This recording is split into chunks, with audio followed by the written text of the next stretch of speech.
What are the best practices for homeschooling while living the RV life? I'm Patti Hunt, and you're listening to the RV Life Podcast.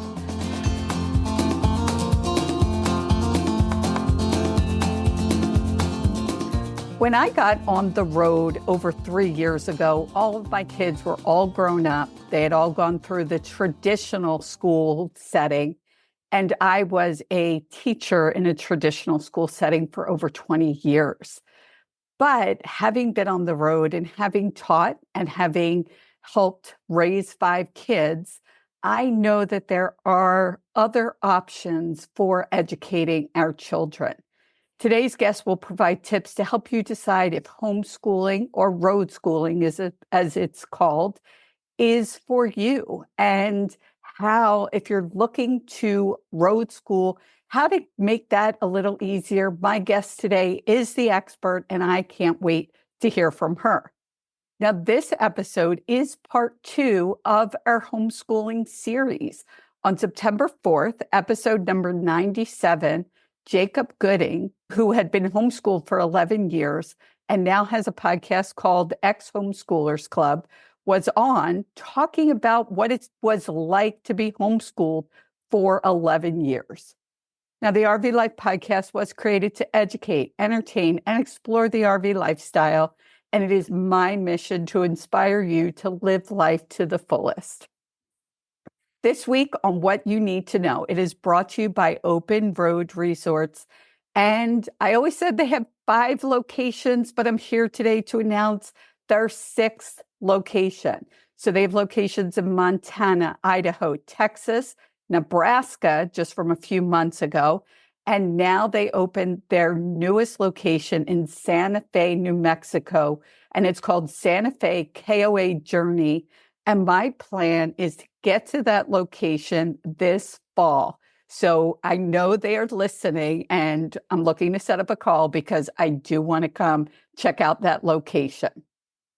On What You Need to Know this week, as we are into the fall, I want people to look at events that are coming. So we just finished the Hershey RV event, which was amazing.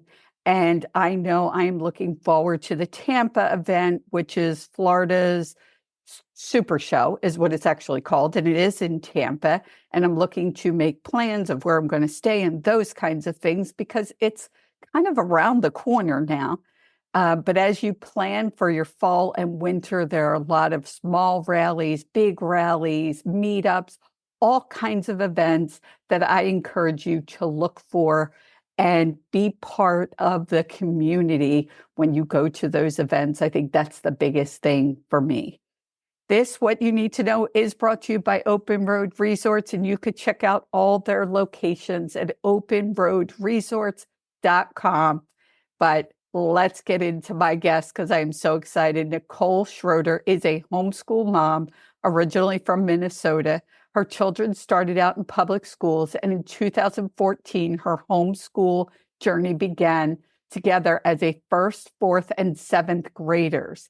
After launching into the RV in 2017, the home education style moved to what is known as road schooling. Throughout the last 10 years, styles have changed, but a love for learning and togetherness has always been a priority. The Schroeder family loved the lifestyle so much that they bought full-time families in 2020 to help foster community and share resources, educational and more, with other families who are traveling the country full-time and participating in home education. 2 of the 3 children have since graduated during this period, so something must be working. Nicole Schroeder, welcome to the RV Life Podcast. Thank you so much for inviting me. I'm super excited to be here today. Me too. So now let's talk about you. How old are the kids now? So the kids now are just had birthdays. So they are 16, 19, and 22. Wow. So they really did their schooling on the road, a good chunk of their schooling on the road. And I can't wait to hear all the tips and tricks, the mishaps that might have happened, the things you've learned along the way. So tell us about RV Life. Your RV Life started many years ago. What made you start down that road? I know your husband, Dustin, you work together.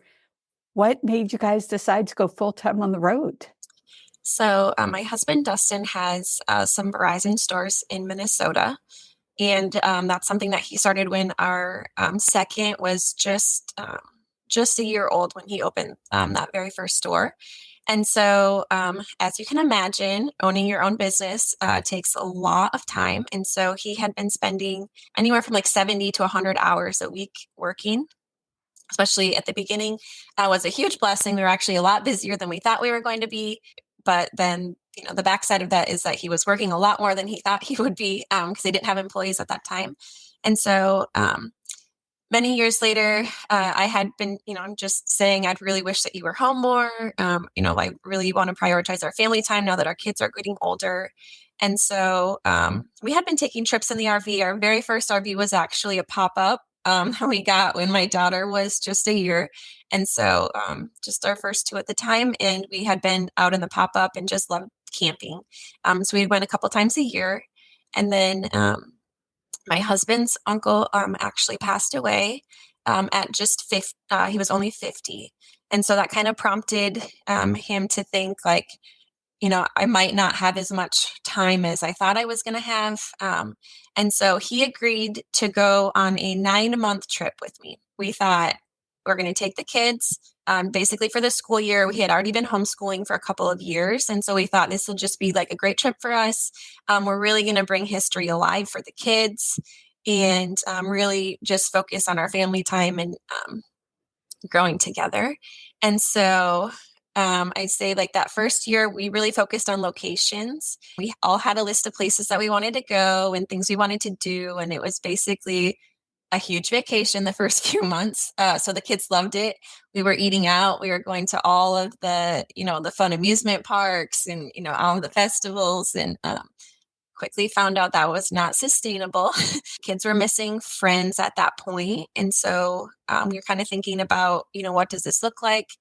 We had actually sold our house right before we left, thinking that we were just going to build in a different neighborhood, 10, 15 minutes down the road. And when we're reaching the end of that, Dustin and I were thinking like, we don't really want to go back to that.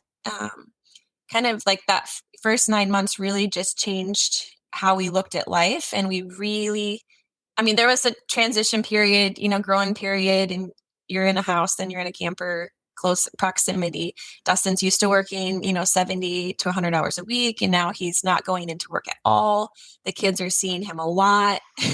He's, injecting himself into my structure. And so we had a lot of things to work through, but him and I really thought that it was, we had really become fond of the lifestyle. We went back to Minnesota for this summer. We were supposed to find a lot to build our new house on, and we did not even try. And then winter was coming. So we were in Minnesota. Winter is cold. And so we decided, we're talking to the kids about how can, we maybe make this work. We always just thought like, one season at a time. We were never wanting to put like a big, 5-year plan into it. But so we had actually went to a full-time family event in Michigan, and just like completely changed the way that we were traveling because we saw community there. And so I love hearing people's stories, and I usually start out after I edify somebody and bring them in. I want to hear the story, and everybody's story is very different, very unique. But the one thing that I hear over and over again with stories is somebody passed away and we decided we didn't want to wait. Those are the kinds of stories we hear all the time. I've had guests on where they've lost both their parents and they said, life's too short. You're not guaranteed tomorrow. These are the, common things that we hear so much when I'm out with the community and on the podcast. And, that's the reason for the podcast, is really to inspire people not to wait, to get out there, to live life fully. Now, we are talking about full-time RVing. What we're talking about can apply to somebody who's homeschooling or road schooling. So today, anybody who's thinking about it or who's already doing it, the tips will apply to them. And I just want to say, in no way are we trying to convince people to get out on the road full time. It's not for everybody. Take what works for you, do what works for you and your family. But okay, so now you touched on full-time families. Mhm. As I said, Dan and I have 5 kids. I've raised my 3 kids. I raised some of his, they were a little older. I have many grandkids. They're all in traditional school settings. It works sometimes, it doesn't work sometimes. When I was going into campgrounds and I started seeing these flags that said full-time families, there's flags that are put up. I'm going to let you talk about that. And I started seeing the kids in the campground and I started seeing how they were being road schooled and talking to people. And Robin, who has an amazing blog, it's called BG Barnstormer. I'll put that in the show notes. She's the one that I said, all right, talk to me about full-time families. I met her and her family very soon after I started my RV adventure. And when she talked about full-time families and the word community came up all the time, I really, I just was wowed by it. I thought it was an incredible organization. So, Nicole, can you talk to my listeners about full-time families? You are the owner, you and your husband, Dustin, are the owners. You bought it several years ago. Tell my listeners about full-time families and what it is. Yeah, so Full-Time Families is a community, membership community. We are online in the Facebook groups, separated in interest and also location, just to really help the connections flowing either, location wise, if you want to meet up or you really just want to talk to somebody about boondocking or, road schooling, or you need some suggestions on certain things, even have like a taste of travel. We want to foster connections for these families. And then we also have events, which is a really big part of our community. And so this was an event that we had joined Full-Time Families a couple months ago, and we went to this event, and it really just changed. And I do want to say there's other events, so not just Full-Time Families. As other companies have events too, Escapees and Republic of Nomads and other groups too. So, but we had went to a Full-Time Families event, and just the community there, and also the education. And so this event was a robotics event, and the kids were, taking apart, or like an engineering style. And so they were like reverse engineering and taking apart toasters and trying to figure out how things worked and trying to program robots. And it really kind of opened our eyes to, different ways that we could school the kids and their learning, and also how much it impacted them to have their friends around during these, activities. So Full-Time Families we have about 10 to 15 events a year. You do have to be a member to attend the events. Our biggest event is in Madison every year. Last year we had 102 families, I believe. So it's just an awesome way to get together, to connect, and just to like make those friendships. And then we do our best to help people, stay connected throughout their time, and also just like support them in their road schooling and RV journey. So. And for my listeners, I am going to put the website, and there is a coupon code that I'm going to put in the show notes for anybody that wants to check out Full-Time Families. Again, as a mom and a teacher, and what I've seen on the road, I highly recommend checking out Full-Time Families. Give it try it out, talk to people who have been part of it. I think it is an amazing group. I've seen so many activities in campgrounds, and I'm just really wowed by it. And the groups of kids that you see, there's anywhere from teenagers to these little tiny kids. Mhm. I was in the Poconos at a campground, and across from us, there must have been 15 plus kids running around of various ages, the teenager down to this little kid that couldn't keep up. They were running around. And so one of the bigger kids would pick her up and move her along. And just the amazing sense of community. Later in the day, they were all sitting together doing quote unquote homework or schoolwork. And it was just amazing to see these different ages together and helping and supporting each other. I was really impressed. I was very impressed. Now, you're a licensed early childhood education teacher. Did you get the opportunity to use that? So I actually I graduated in December of that have been 2016. And then we were just going on this. So I did substitute teaching for the second semester. And then we were just on this 9-month trip. So I was like, okay, I'm going to be gone for 9 months and then I'm going to come back. We're going to build this house. I'm going to be a teacher in the public school. And, but yeah, Yeah. And all of that changed. all of that changed, but you have something to compare. Now, just to be clear, I know the names that have been used are homeschooling, road schooling, unschooling, world school. Is that what it's called? Yep. We've heard these various names. Did I miss any? I would say those are the main ones. Yep. Just to make it clear for people. Now Mhm. we are going to jump into all of the details. What does it cost to road school your kid, how kids perform. We're going to talk about testing and sports and socializing, all the questions that I hear out there. And if there are other questions you hear a lot, I have a whole list of things we're going to cover. Before we Perfect. do that, I want to talk about one of my sponsors, Clear 2O, and you could check out Clear 2O at clear20.com. They have water filtration system, but they have a product called Tank Fresh. And I want to talk about Tank Fresh because as we think about putting our RV, some of us are putting RVs in storage, that freshwater tank to have it clean and fresh before you do that is a great idea. Tank Fresh comes in a gallon bottle. It took less than an hour. We did it with our RV. It was so simple. It was quick. There was no smell. A lot of the tank cleaners have bleach, which I don't personally like.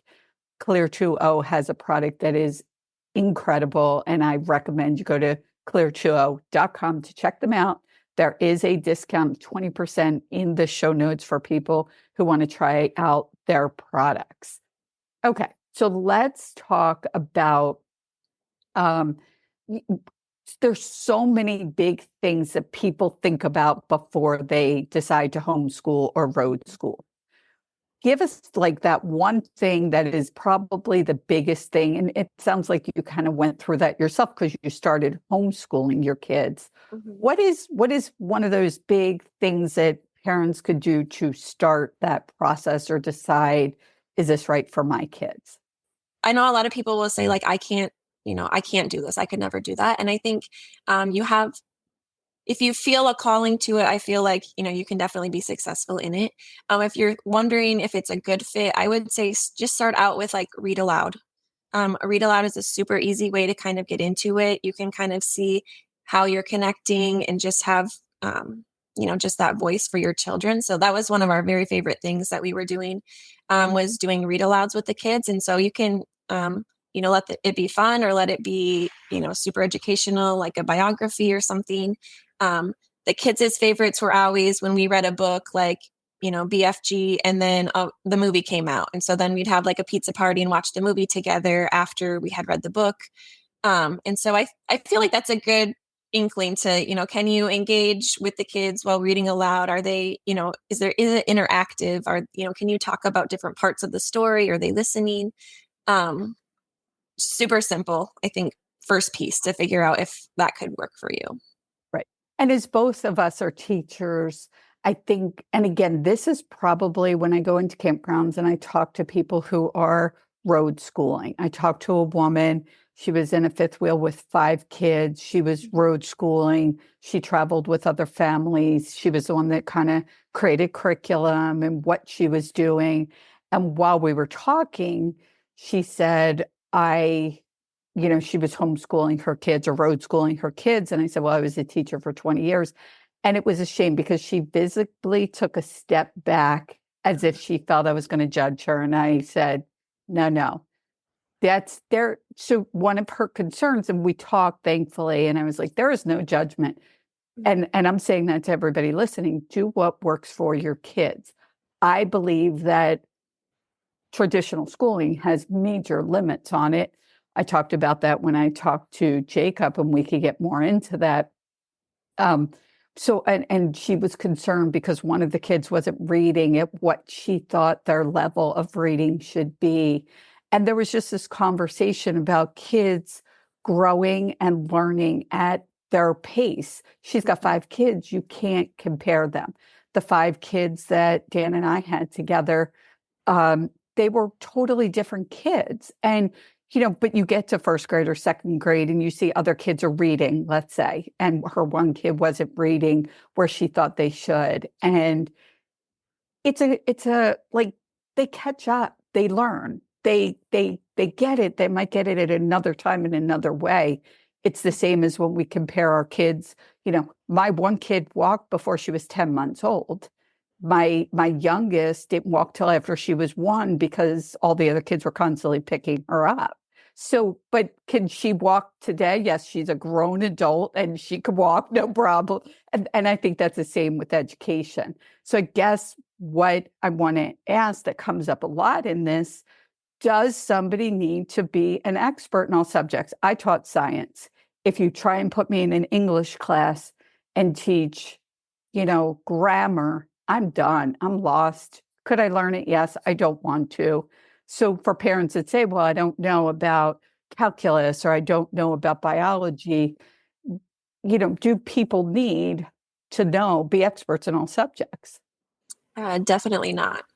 I think one of the most freeing things that I learned in my homeschool journey was to teach the things that I was passionate about and to find people to fill in the gaps for the things that I wasn't passionate about or didn't have the knowledge for. So, I understand, especially it seems easier to homeschool a younger child, right? Like we're working on colors, we're working on letters, we're working on, more basic things. And then as they get older in middle school and high school and people are worried, like, I can't homeschool them. I'm not, I don't know enough. I forgot algebra or I don't know biology or I didn't take this class. And there's so many resources out there that you can, even free resources like Khan Academy is a big one that people will use, and just like free resources that you can use to fill in, those holes. And I think one of the biggest things for us is like, there's a lot of places that do like, I was worried about science, doing like dissections was a big thing. I was like, how do I get my kids to do dissections? Because I don't feel like I can lead that. And I don't want to. And so, there's like the aquarium here in Gatlinburg near where we are right now. Like they have dissections that you can sign up for. Somebody who's fully qualified will teach your kid how to dissect a shark for like $10. Wow. So just, there's a lot of, I would say don't worry about that at all. Right. You teach what you can, and then it's so easy to fill in the gaps. Dissecting was my favorite. So I taught 9th grade and we dissected, we dissected a frog, but we also dissected a fetal pig, which is, very real. Mm-hmm. And the kids that I was teaching had never seen or experienced anything. The kid that said, ooh, the most, that was like, I'm not doing this, said, that's fine. Nobody was pressured to touch it or even look. And they were the ones that became the most excited. So I love that. I wish I can get the materials and come into campgrounds and teach that. Yes. That was my absolute favorite. Okay, you'll be in the back with the kids who don't want to see it. I hear you. That's not for everyone. But again, I love what you said about do what you're excited about. A kid is going to know if you're just trying to fake your way through a lesson. I was sent to 5th grade when I was teaching. There was a year, a couple weeks before school started, they told me I was going to go teach 5th grade. I fought it tooth and nail. I was like, no way. And when I got there and they said, you have to teach grammar, I was lost. You could have told me to teach, rocket science. I think I would have done better. And I ended up convincing a teacher on the team to teach all the kids grammar and I would teach them science. So it worked out well. So even as a teacher, and I have, I have a degree from K to 12, but that just wasn't my thing. So I think that's the same thing for parents. Do what excites you. But to your point about resources, there's a tremendous amount of resources. And you guys have a blog post on Full-Time Families called 27 Amazing Road School Resources.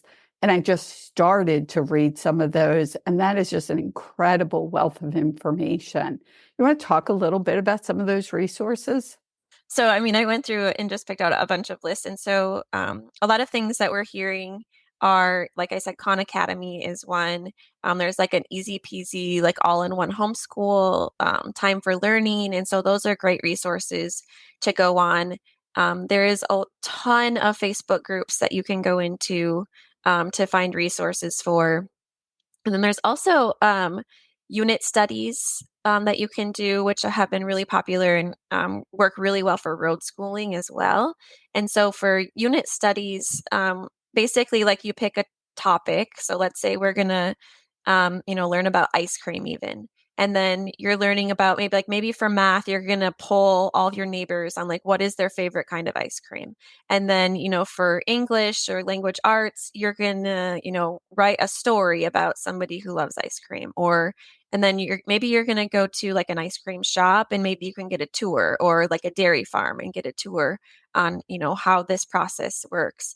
And then, for art, you're gonna draw a picture, like make a painting of an ice cream cone or something. And so unit studies are really great for just like having one topic and then bringing in all of the subjects.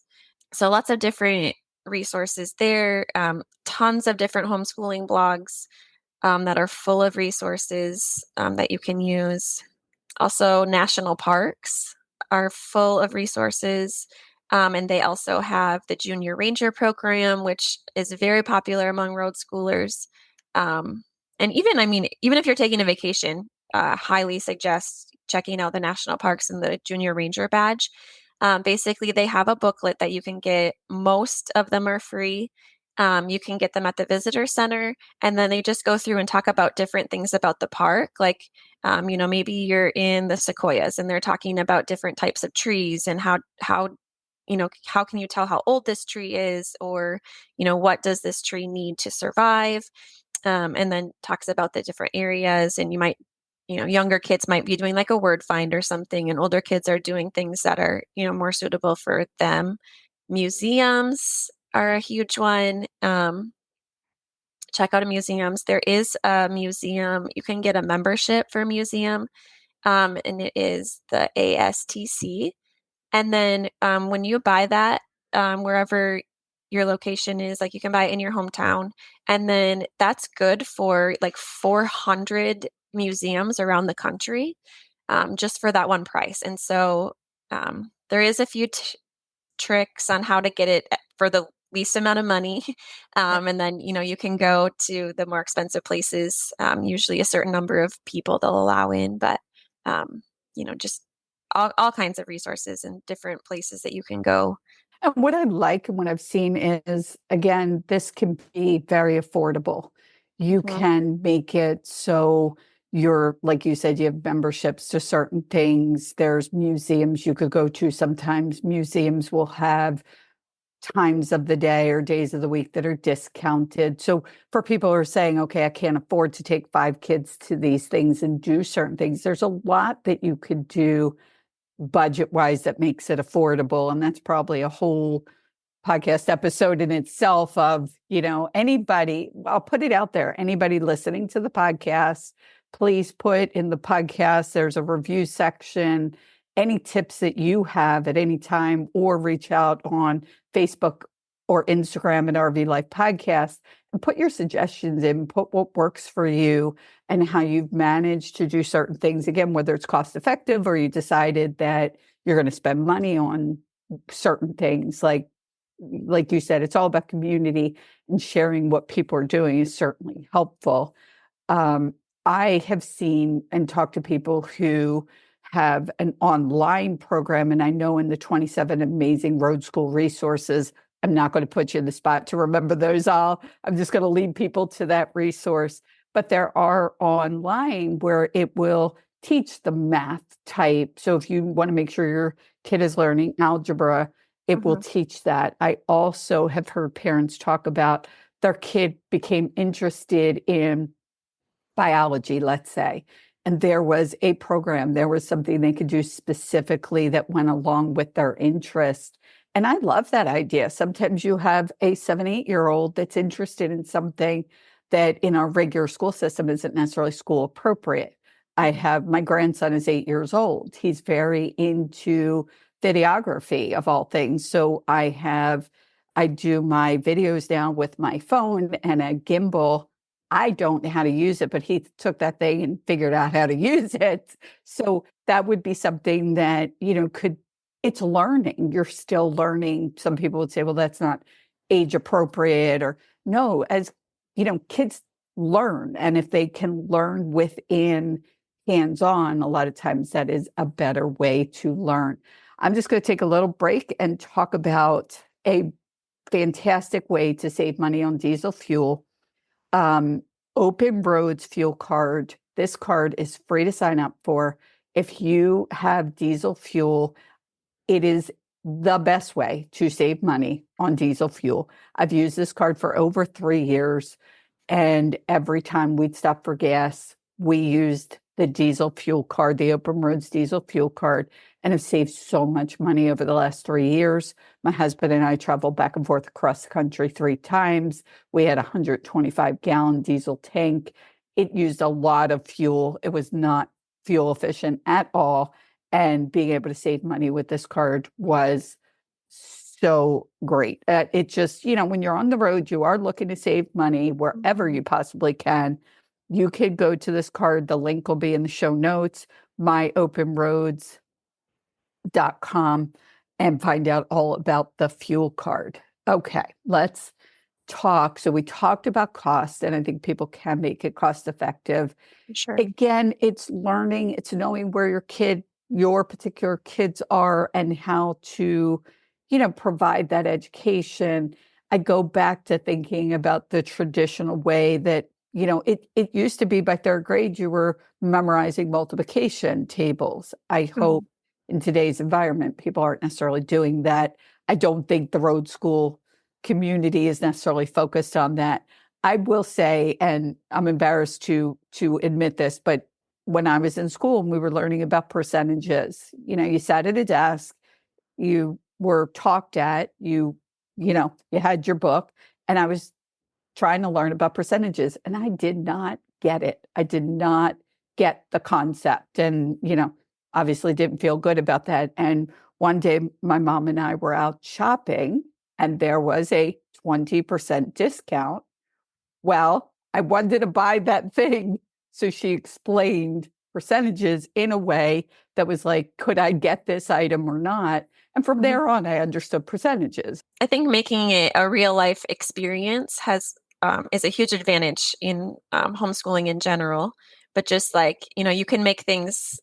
If you can talk about percentages, yeah, like your discount. You're like, okay, you have this much money and it's this much off. Like you need to figure out if you can afford that, or you know, just real life examples. I think really makes it worth it, especially for certain um, learning styles for kids. Like my youngest, if he doesn't see a real world application for it, he is not interested in learning at all. And so that was super, important for me to make sure that I could like apply this to real life, or I knew it was going to be a big struggle for him. Right. And the same thing with fractions, a very difficult Mhm. concept, but take it literally a Hershey's chocolate bar. And they now have a book that came out long ago and it's got sections to it. Well, now it's easy to think about fractions. And, Mhm. again, talk chocolate to me and I'm in.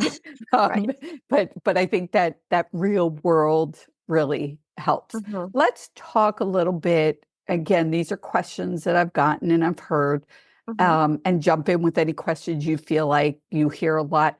Let's talk about how kids perform. Now, on the episode I did with Jacob Gooden, he graduated and they kept track of scores and things like that. And he went on to college and graduated Mhm. with a 4-year degree. So let's talk about how kids are performing in these settings. So actually, kids seem to be like, well, I mean, like you said, clearly some people are wondering, like, if I homeschool, will my kid ever go to college, be able to go to college? Absolutely, yes. And two of mine have their associate's degree while in high school as well. So there's a lot of opportunity there. So I don't want anybody to worry about that. So the thing is that you can meet them where they're at. and really help them. And I think that that makes it easier for the children to be learning because say you're struggling on a math subject in the traditional school, it's like you're in first grade, then you're in second grade. These are the things that we're working on. And then these are the things that we're working on. And you just keep going and moving up. Um, but when you're homeschooling or road schooling, you can really focus on those areas that your child needs help with. And so that makes it easier because it's like, especially math really builds on each other. So if you're missing something, one of the main building blocks, then, it's harder as progressively harder as it goes on for them. But if you're able to really solidify that at the base, then they can do really well. And so I feel like you're really able to meet your child where they're at and to work on the things that they need to work on and maybe spend less time on the things that they really have that really come easy to them. And then there's ways that you can like you can look up the standards for each state for what they're saying, like, okay, this is what a fourth grader should know, or this is what an eighth grader should know. Those are very easy to look up state by state, and so you can see what they're teaching in the public school. And if you have that sense of like, I really want them to know, or maybe I'm going to, put them back in school at some point. And so you want to be really conscious of that. That's an easy way to do that. You also can do testing on your own. And we use the CAT, which is the California Achievement Test. Super easy. You buy it online for like, it was $25 last time I bought it. An online test, and we always made it fun for the kids. We let them like go to Starbucks or a local coffee shop and pick out, a drink and a snack, and then we'd have them go into the room and they would take their test. And I just kept that information for myself just to see, I have when you're spending this much time with your kids, you have a pretty good handle on, what they're struggling with and what, they're really good at. But just for me, I liked to just see that progress and just know where they were at. And some states will, they have mandatory testing for homeschoolers and some don't. So you have to, check with your domicile state on that. But like I said, it was just like $25. We did it once a year. And then that just really gave us a really good handle on, where the kids were at, and basically, are they progressing is what you're really worried about. Because like you were mentioning earlier, like not everybody learns to walk at the same time, and not everybody's going to pick up algebra at the same time or reading or any of that. So yeah, I think there's definitely ways to just know and make sure that they're progressing, make sure that they're doing well. And then, yeah, I mean, there's tracks to go where you can go to college. Homeschoolers have been performing really well in the testing and also in acceptance. And so it's not any, there hasn't been, I haven't read any, articles or anything that are saying, like homeschoolers are not allowed or homeschoolers are doing poorly in any of those areas. So. And that's the same experience I had. And again, Jacob talks about that in the episode I did with him September 4th, his experience spending 11 years as a homeschooler and the difficulties. It wasn't all perfect. He hated it in the beginning. He tells his story. I highly recommend people go and listen to that. Mm-hmm. But again, it's focusing on your kid and what they need, what their needs are. And so different states, from what I understand, so I was domiciled in Florida. I didn't care about homeschooling. So, but different states have different rules. And I'm thinking that as some full-timers, so let me back up a little bit for people who aren't familiar. When people are full-time, they do have what's called a domicile. So they are states that they can be, quote unquote, that's their home state. And that's where their driver's license is and things like that. If you have kids, that state also can dictate what somebody needs as far as being homeschooled or road schooled, correct? Mm-hmm. And so different states are different. Now, I know I have my domicile through Escapees RV Club. I highly recommend them. But again, I've not had to worry about school and testing. Some schools will ask for certain testing, correct? They do their own testing, or you have to follow a certain curriculum. Some schools will ask for you to do that. And if you're talking about like college, then most of those are standardized. So like the SATs and the ACTs and stuff, which you can sign up, just, Google online, sign up. So those aren't hard at all.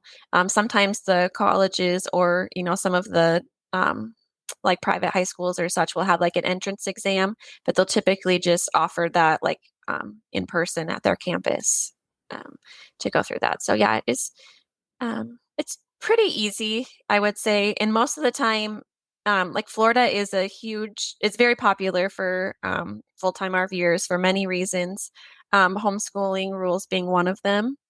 And they also do offer, especially if you have older kids, they have like a Florida virtual school that you can go to. And then they have like a flex program and a regular program. So the regular program, like you would still, meet online, but maybe, at like 2 o'clock every Thursday or whatever.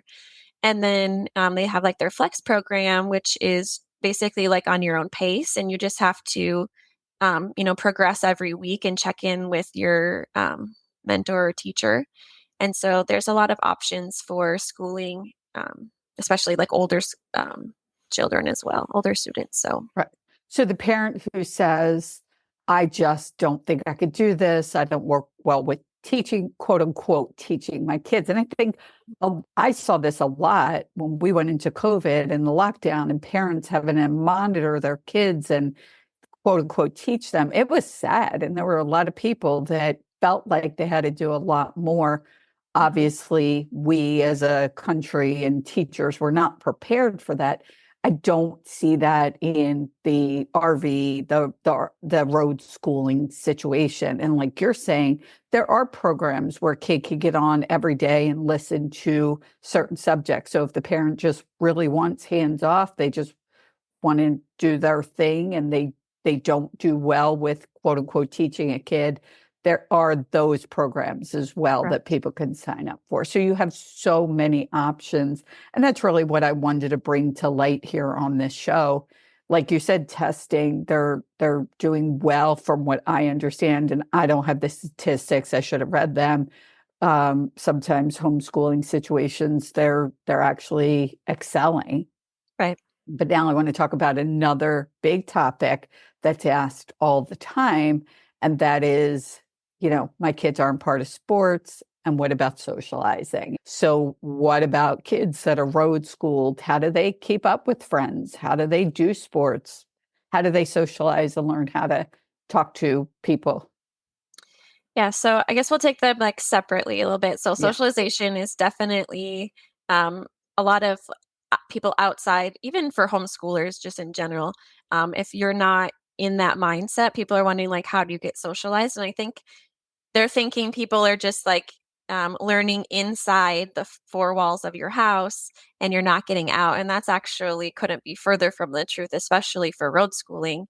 When you're road schooling, kids are out all the time. So your RV is, 300 square feet, 400 square feet. You're not sitting inside all day, every day.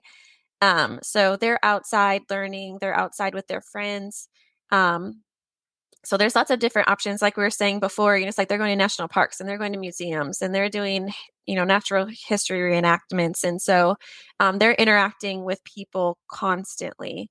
And I think they're not just interacting with people, like just first graders or just high schoolers. They're interacting with people of all ages, including adults. And I think this also, when it's like our homeschoolers behind, are they excelling? I think like this is an area that definitely helps them excel because you're not, just in, a group of 10-year-olds or 12-year-olds. It's like if you have a 12-year-old who is really interested in something and they're at the campfire, with a dad who, like that's his line of work, they can really connect and learn a lot. And so, um, definitely not a problem for socializing.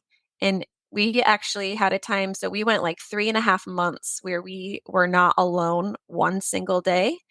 And so I always tell people, when they ask that, like, there's thousands and thousands of people that are out there, road schooling and living in the RV. And so, like, you only need to be alone if you want to. Like, we had to purposefully say, this week we're not going to be with any friends because we need to take a breather or just have time for our family. And so, yeah, socialization is definitely not a problem unless you intentionally, stay away from other people. But otherwise, there's people everywhere. And also like the events that, people are putting on and just even in the campground, it's like certain campgrounds have activities for the kids and they're playing basketball and they're at the pool. And so there's tons of interaction.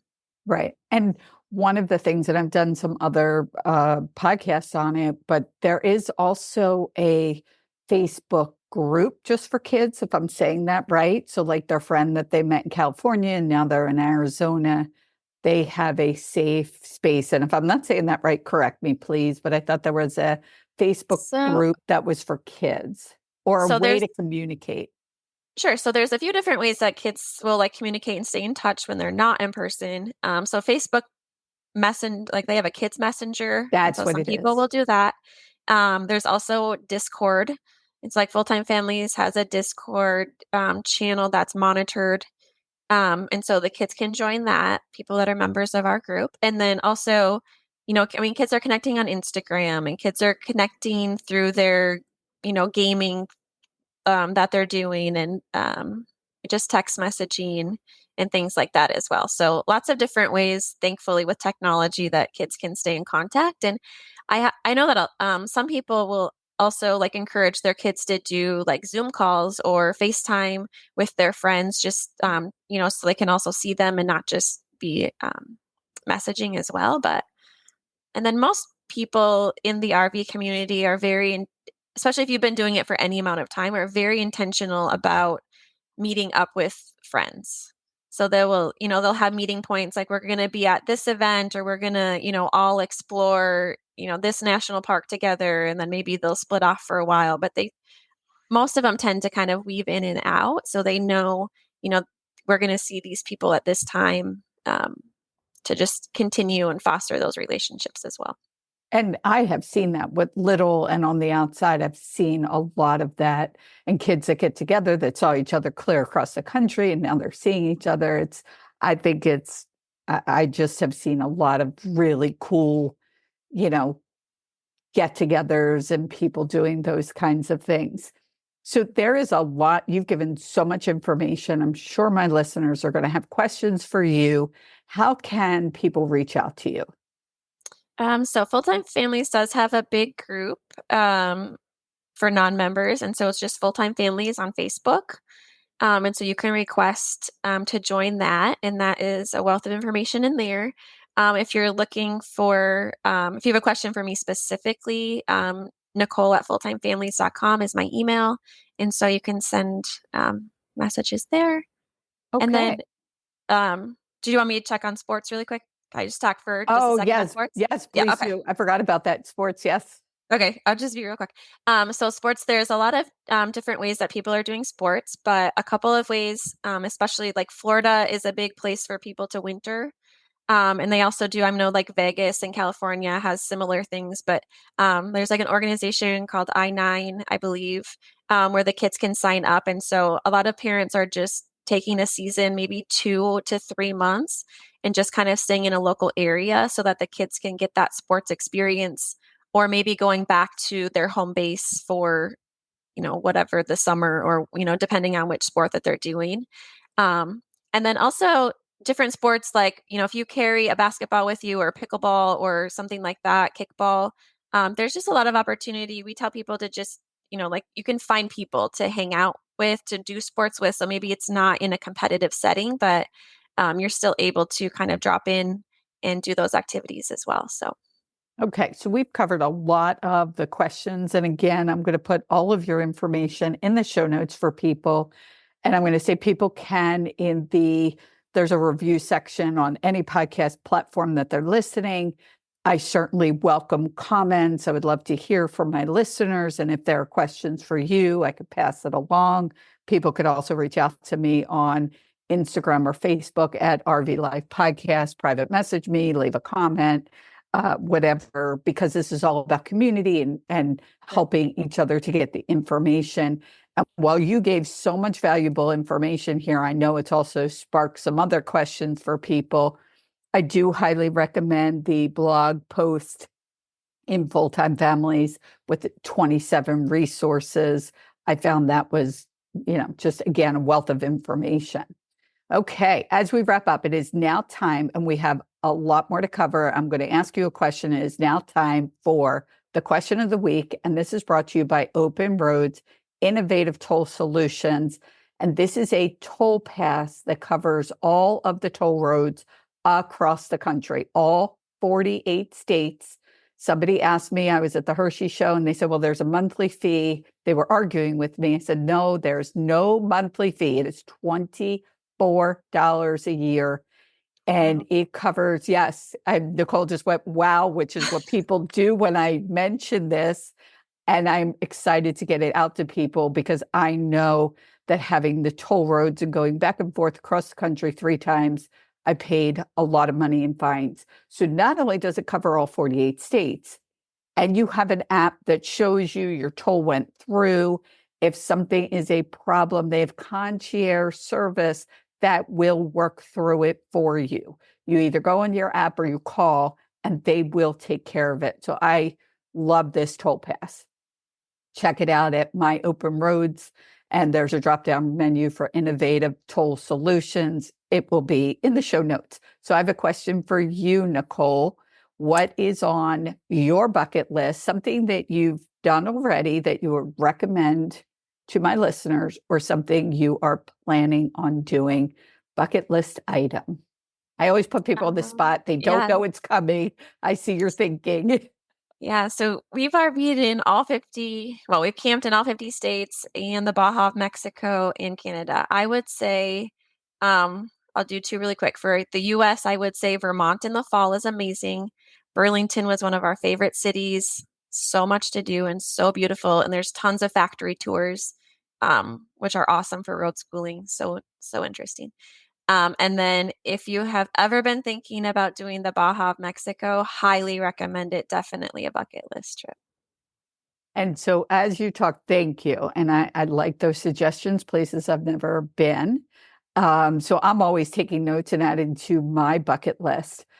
But for some people, being it is the fall, they are looking to put their RV in storage. And I know this could be a sad time of the year, but if you're looking to put your Class A, B, or C in storage, National Indoor RV Centers, they have 6 locations across the country, and they are the storage people. They have an array of concierge level services, truly taking the hassle out of motor coach ownership, and you can easily store your RV. National Indoor RV Centers actually started 10 years ago as a storage company. They have it down. Again, they have concierge service. They will wash and detail. They will take care of anything that's needed on your RV. They are storing it inside, so no need to winterize. I highly recommend National Indoor RV Centers, and you could go to nirvc.com to check them out. Now, those of you who are staying on the road and you choose to do those cold weather places, which has never been a thing for me, I like the warm. I want to mention air skirts. I just saw them at the Hershey RV show. These are inflatable tubes that fit around the bottom of any RV. So any size, any shape RV, they're custom basically to fit your RV, and they will keep the warm air inside. They help to keep the critters out because it's a really tight fit, and they will help reduce your need for heat for those of you who want to be in the cold weather. But it is now time for our featured campground, and this is brought to you by RV Life. And I know, Nicole, you are a RV Life customer and use the RV Life suite of products, right? It's great for finding, I actually use it for like the kids will help when they were helping to route plan, just finding cool things on the way. Super helpful. So Yes, yes. So for those of you who don't know, RV Life does trip planning, and you can find cool places. You can find things like the Walmarts and the Costcos. They have campground reviews, and they have RV Safe GPS. And when you go to that trip planning, I mean, there's just a wealth of information there. The campgrounds.rvlife.com, our campground this week is Encore Tropical Palms Resort, Kissimmee, Florida, and it is a Thousand Trails campground. It's got 343 sites, and Encore Tropical Palms Resort. I was there. I had the pleasure of staying there. Really enjoyed it. It is a beautiful campground, nice and clean, easy in sites. They have full hookups. They have pull-through sites. There is cottages and cabins you could rent. They are close to Disney, which is why I was there. I have my Disney annual pass, and it's like a camping retreat. And when you go in, it almost feels Disney-like to me. That's just me. You are close to Disney, so it's easy to get back and forth. They have a solid 7.1 rating on the RV Life campgrounds with 218 reviews. What's really nice is this is a featured campground. So when you go to campgrounds.rvlife.com and you go to Encore Tropical Palms, right there's a book now button. So it makes it easier to click that button and book this resort. You don't have to be a Thousand Trails member to book here. But if you want to look at Thousand Trails membership, I have a membership specialist listed in the show notes. You just need to visit campgrounds.rvlife.com and you could see lots of pictures, tips, the full list of amenities for this property. RV Life Campgrounds is part of the RV Life Pro suite of products, and it's the most comprehensive source of RV parks, campgrounds, resorts. They even have city, state, national parks. And as we talked about, you could find cool things to do, museums. There's so much there, and they're always adding stuff. Right. Well, Nicole, I just want to thank you so much for being on the show. Tell people real quick one more time, it is fulltimefamilies.com that they could check all of this out. And all of your information will be in the show notes. Thank you for being a guest on the RV Life podcast. Thank you so much for having me today. You're welcome. I'm Patti Hunt, and you were listening to the RV Life podcast. And I want to wish you a great rest of today and an even better day tomorrow.